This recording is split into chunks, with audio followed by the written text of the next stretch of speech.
सदगुरुदेव का आध्यात्मिक जो अपना भारत देश का अध्यात्म में हमारा आत्मा है, उसको जागरण करने के लिए, घर घर तक उसको संदेश देने के लिए हम लोग ये यात्रा निकाले।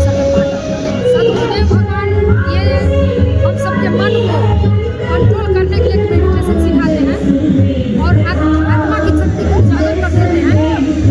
और हमारा मन जब तक कंट्रोल नहीं होगा, हम संसार को चाहे अपने घर में सुख शांति प्राप्त नहीं कर पाएंगे, न दे सकेंगे। तो इसके ऊपर हमारे सदगुरुदेव जो सर्ववेद महाग्रंथ बनाए हैं, वो सर्ववेद महाग्रंथ के वापस से हमारा सर्ववेद महामंदिर बना है, जिसमें सारे दोहा लिखा गया है जो वेदों का भेद खोलता है।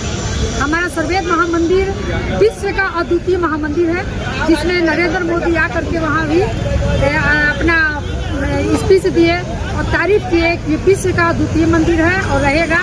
तो सबका सहयोग से वो हम लोग का सर्ववेद महामंदिर बन रहा है और सबको संदेश यही दे रहा है कि हम जब तक अपने भीतर नहीं उतरेंगे, तब तक हम अपने आप को जानेंगे नहीं, समझेंगे नहीं, या तब तक हम शांति प्राप्त करेंगे न किसी को देंगे।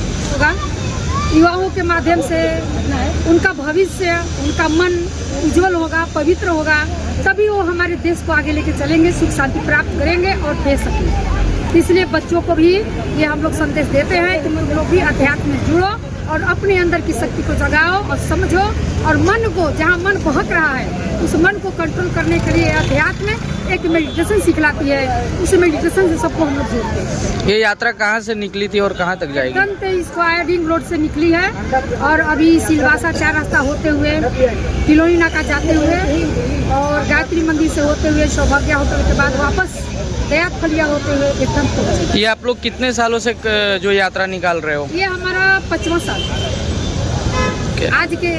आज के जो 9 वर्ष है हिंदू का, उस हिंदू के 9 वर्ष के उपरांत हम लोग ये सब जागरण करा रहे हैं, सबको हम लोग दे रहे हैं संदेश कि हमारा हिंदू का जो धर्म है अद्वितीय धर्म है। हम लोग अहिंसा, धैर्य और सुख शांति प्राप्त करते हुए हम दूसरे को भी दे सकते हैं। इसके लिए ये यात्रा हम लोग निकाले हैं। हमारा संदेश ये है कि सभी पूजा पाठ करते हुए बिना सदगुरु का ज्ञान प्राप्त नहीं होता। तो सदगुरु अगर आते हैं तो हमें ज्ञान देते हैं, क्योंकि बताया गया है, ग्रंथ में कहा गया है, ऋषियों ने कहा है कि गुरु गोविंद दोहु खड़े काको लागू पाओ, बलिहारी गुरु आपने गोविंद दियो बताओ। तो जब तक गुरु नहीं मिलेंगे तब तक हम देवी देवताओं की शक्ति को कैसे जानेंगे, कैसे समझेंगे? उनकी शक्ति को हमको जगाना है, समझना है। पूजा पाठ मात्र जो हमें हाथ पैर से करते हैं, शरीर से करते हैं, वो तो कर्म कांड हो गया, लेकिन उनकी शक्ति को जानने के लिए हमें अध्यात्म में धरातल को उतरना पड़ेगा।